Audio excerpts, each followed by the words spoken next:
everyone. Welcome to SJEC classes. Here learning is non-stop. If you're new to this channel, please subscribe to this channel. If you like this video, please give it a thumbs up. Today we are going to study The Merchant of Venice by William Shakespeare. Today we will be studying Act 2 Scene 1.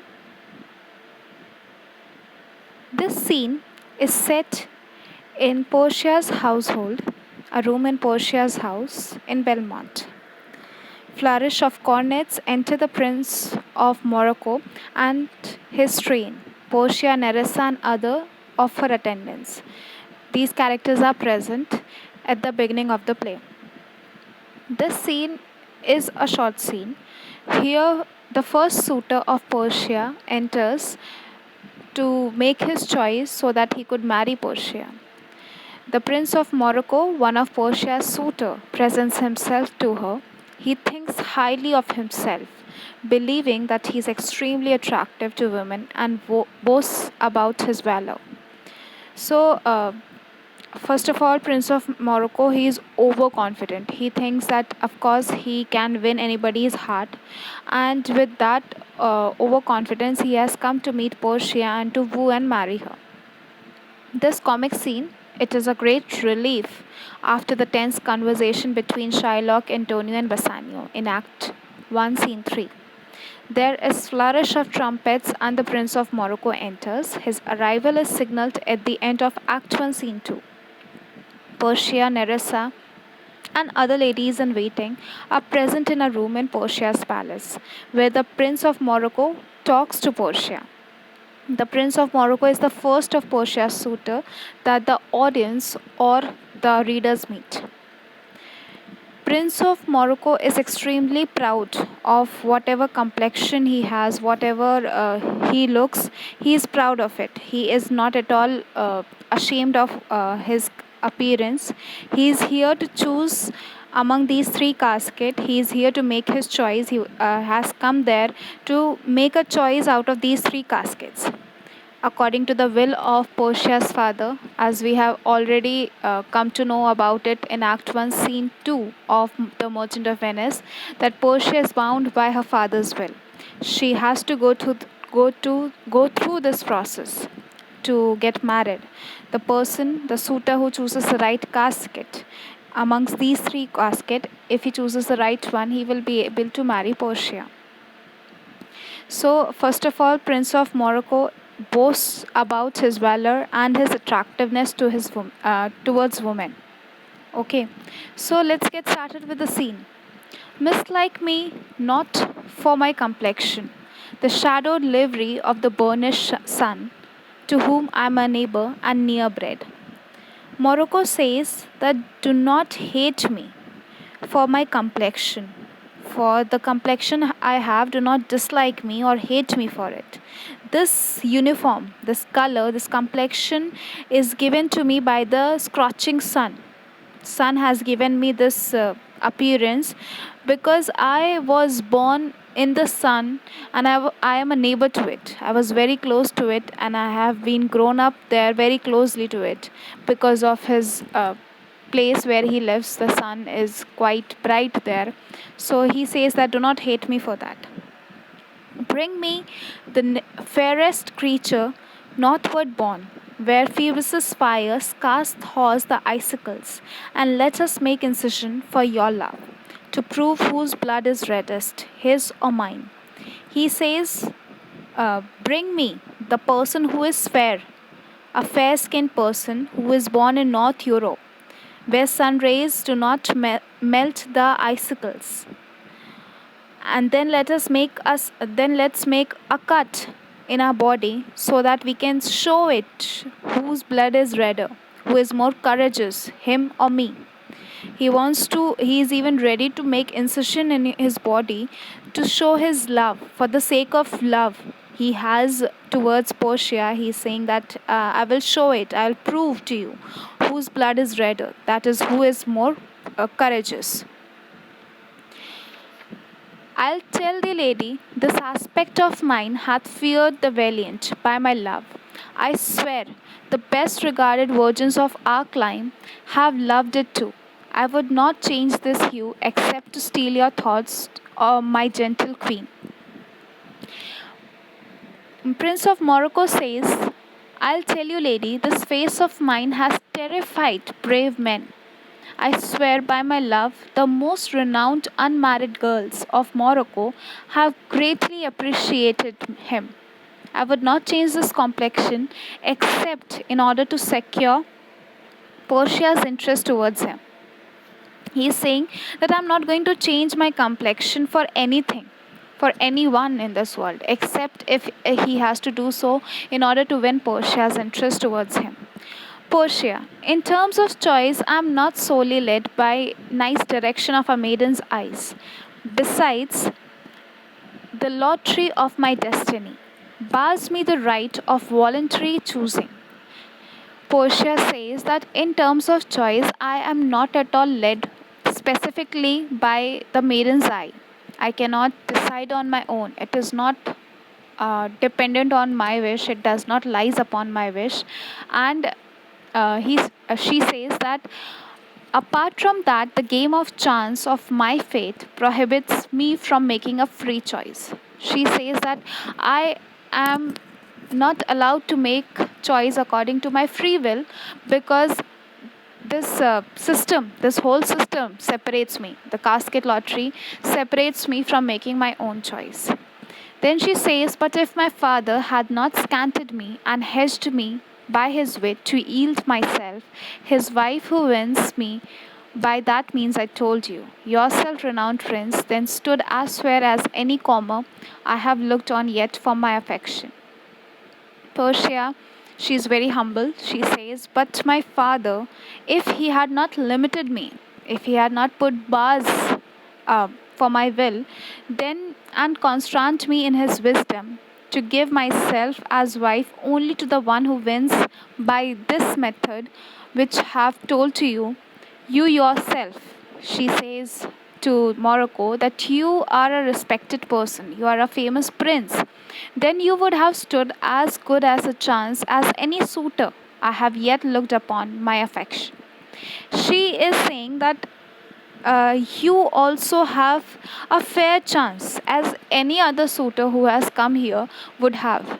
She is saying that if my father had not made this lottery of the casket, if he had not restricted my uh, choices, then you would have also have the right as any other suitor who has come to me. Morocco. Even for that, I thank you.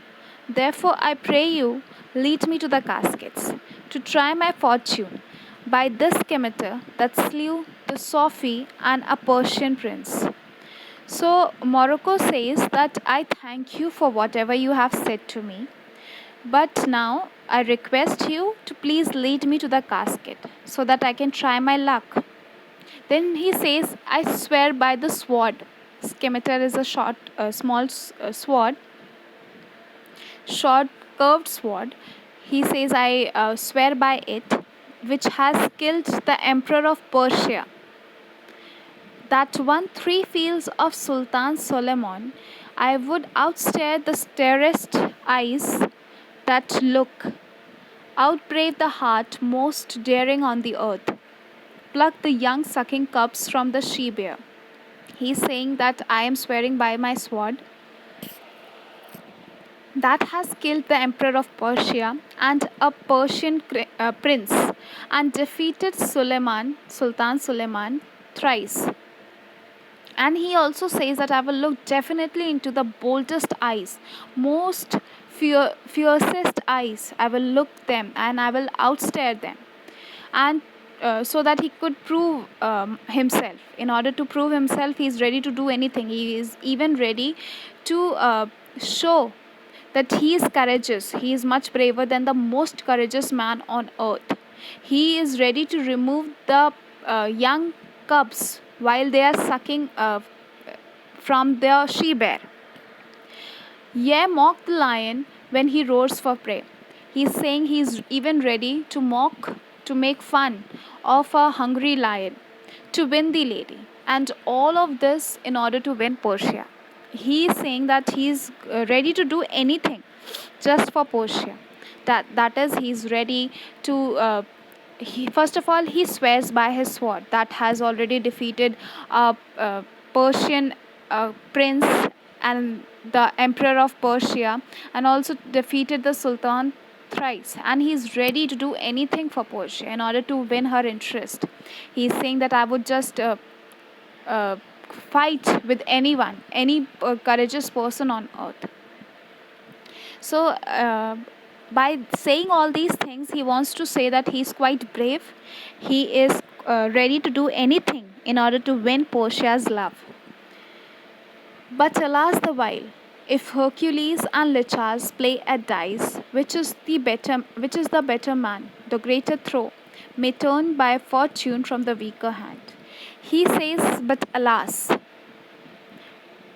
he says that if the great hero, the most powerful, a strong hero, Hercules, and his servant, who is just a mere servant, Hercules was believed that he was a Greek mythological superhuman. He had superhuman strength, and if he and his servant Lichas were playing the game of dice, so it is not necessary that the person who wins is the stronger of them. It could be the weaker one. The winning throw could be of the weaker hand. Maybe Lichas, who is just a weak man, who is just a mere servant of Hercules, he could throw the correct dice and win the game. So that is what he's saying, that actually what will be leading will be the destiny, the fate would be leading, and that can make the weaker man win. So is Alcides beaten by his page, and so may I, blind fortune leading me, miss that what which one unworthier may attain and die with grieving. He's saying that so Hercules can be defeated by his servant very easily, and blind goddess of fortune will guide him. He prays that may the goddess of fortune may guide him, and may he win the prize. If he misses the prize which a man less worthy than him could win, then he would just die of grief. So from these lines of Morocco, we can understand that Morocco says that all this lottery, this whole game of the lottery, even a weaker person has the equal chance of winning than just like the strong man. There is nothing that only a stronger man can win it. Even a weaker man can win.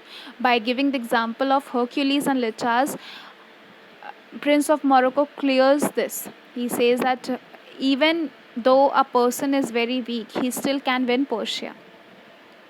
So he's saying that maybe I am a strong man. Maybe I'm very courageous. I am very brave. I am ready to fight anyone. I am ready to tease a lion, a hungry lion. I am ready to just pull out the cub from a she bear. But I can be defeated by the blind goddess of fortune. Then he says, then Portia continues the speech. Portia says, you must take your chance and either not attempt at all, to choose at all, or swear before you choose, if you choose wrong, never to speak to lady afterward, in way of marriage, therefore be advised. So Portia says you can take your chance, or if you don't want to take, in fact, you can either just leave it. You can decide not to take the chance at all. It would be your decision not to make an attempt at all. Don't make the choice. Or swear before you choose that if you choose the wrong casket, you will never marry any woman. You will never speak to any lady in a way of marriage. And then she says, I am already warning you. I am already giving you a warning. If you make the wrong choice, you will not be allowed to marry any lady.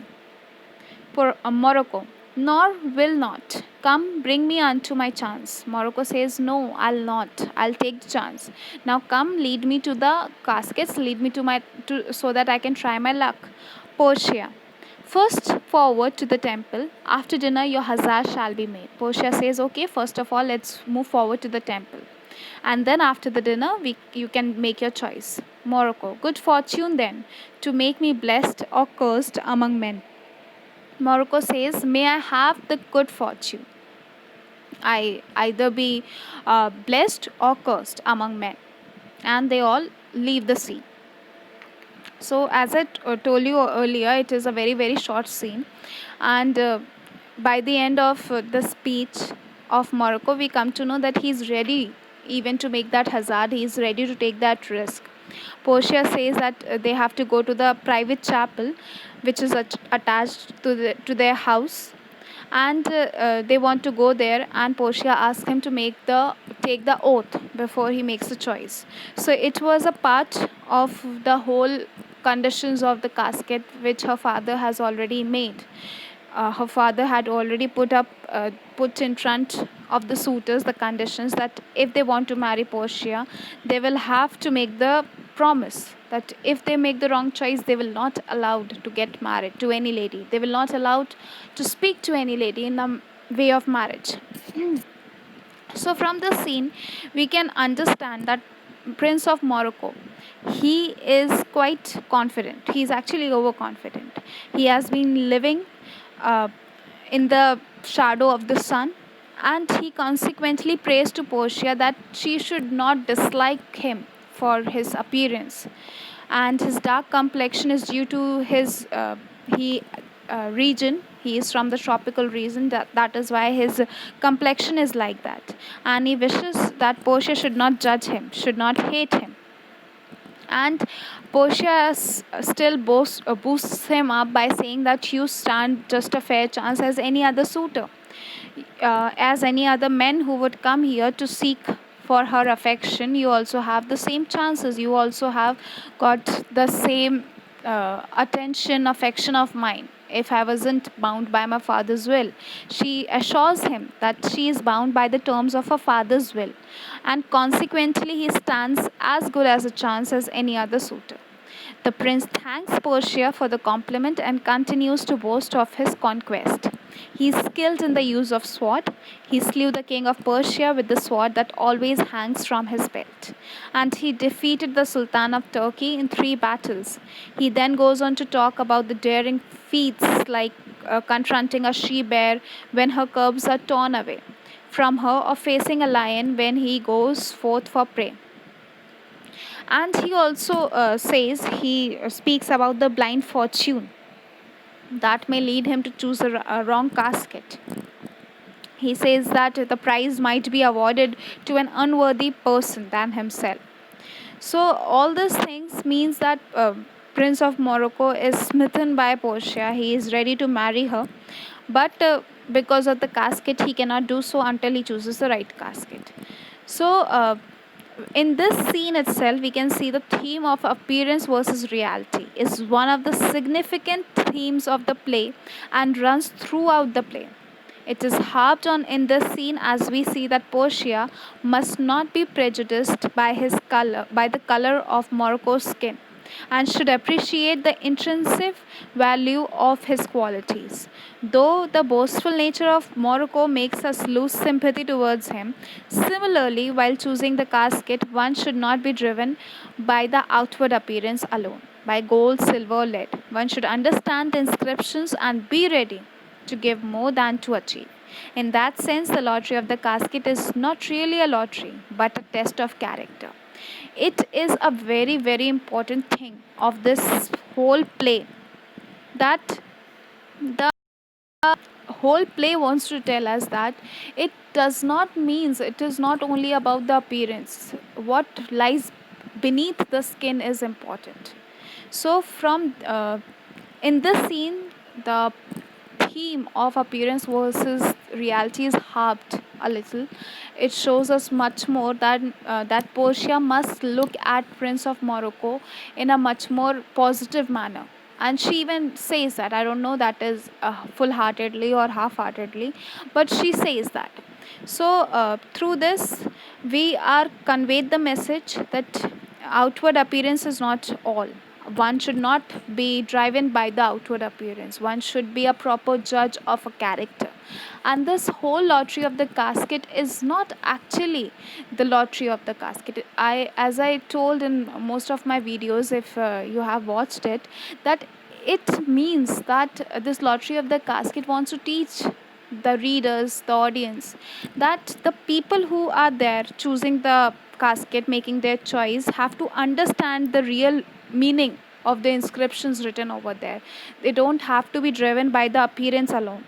They have to understand that what actually is beneath the casket, yeah, under that casket, yeah, inside that casket. That is much more important.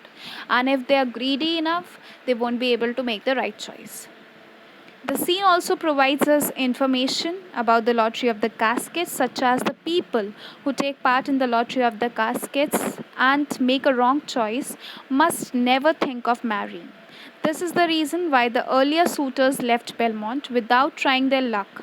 Morocco, a soldier prince, is not deterred by this condition and he is ready to take the plunge.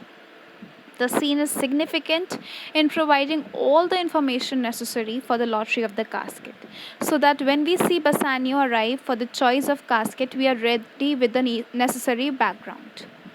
In the Elizabethan age, Moor was interchangeable with Negro, and both were thought of as barbarians, involved in savagery, cannibalism, and lust. A marriage between the Prince of Morocco and Portia therefore would not have been acceptable.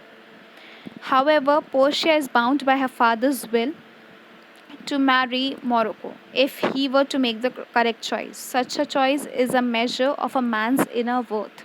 Thus, the theme of marriage across race is introduced by Shakespeare. A man should not be judged by his or her physical appearance, but by the worth he or she has. Portia's intelligence is manifested in the scene in the way she deals with the difficult situation while Morocco was boasting. She speaks as if Morocco stands very high in her esteem, only to be polite and respectful. So, I hope this was very interesting and understandable. It was as easy, I tried as easy as possible. So, first of all, two main characters who are put in front of us in the scene, they are Prince of Morocco and Portia. Portia is presented in the scene as calm and composed heroine who assures the Prince of Morocco that she is not prejudiced by the color of his skin and that she can be won in the lottery devised by her father. With irony unnoticed by Morocco, Portia insists that he stands as fair as any comer I have looked on yet. The irony is that we have already come across her feelings for the suitors in Act 1, Scene 2. Portia's expression in the scene are no more than being polite under the circumstances and are not to be taken as flattering as they sound, though Morocco misunderstands him. So, this thing makes us very clear about Portia's character in this scene. She is trying to be humble, she is trying to be gentle, polite, and respectful towards Prince of Morocco. She does not want to be all judgy, she doesn't want to break his heart, and according to her father's will, she is just bounded by it. She has to complete it whether she likes it or not. So, a Prince of Morocco, who is a tropical region person, is conscious of his dark skin, which, according to him, is the gift of the sun, under whose direct, powerful rays he was born and brought up. The rich poetic verses in which he speaks suggest that Prince possesses a huge, imposing physical presence. He is brave, of course, having red blood in his veins. He has shown his courage in slaying the king of Persia and in defeating thrice the Sultan of Turkey. He at the same time is boastful as he talks about his courage in fighting against wild animals. The self opinion of his valor and achievements in an inflated language makes him lose some of our sympathy, though he is a soldier prince who is in contrast of the Prince of Aragon in scene 9 of this act, but amidst his boasting about himself, he realizes the fact that everything in Belmont depends on chance and understanding. So, even though he is brave, even though he is courageous, his blood is redder, but still it all depends on destiny. He himself says that. He says everything is dependent on fate. He cannot do anything. There's nothing in his hand he could change it. He is very conscious of his color, but still he tries to impress Portia as much as possible. And he even says that I don't want to lose it, because he gives the example of Hercules and Lichas. So all these things make us think that Prince of Morocco is just a bragging person. He brags a lot about whatever he does, whatever he has done in the past. Even though he is brave, but still he loses our sympathy in the scene itself. So we are unable to imagine him with Portia. And as we know that this play is set so that the main heroine can meet the main lead. So this is just a moving forward. This is a short scene that provides us a lot of relief from the previous scene. So I hope everyone watching this video might have understood this scene properly. And once again, thank you so much for watching. I hope you enjoyed.